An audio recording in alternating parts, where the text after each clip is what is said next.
স্বাধীনতা অর্জনের চেয়ে স্বাধীনতা রক্ষা করা কঠিন।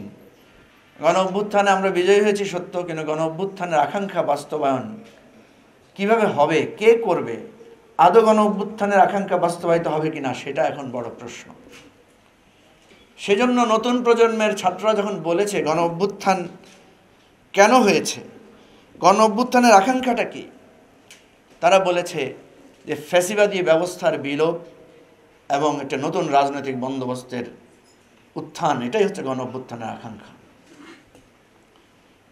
সেজন্য আমরা দেখলাম, আমরা 5টা কাজকে ভাগ করে নিয়েছিলাম যে গণ অভ্যুত্থান পরবর্তী 5টা কাজ অত্যন্ত গুরুত্বপূর্ণ। প্রথম কাজ হচ্ছে এই যে বিধ্বস্ত প্রশাসন, বিধ্বস্ত অবস্থা আছে, এটাকে একটা শৃঙ্খলার মধ্যে নিয়ে আসা।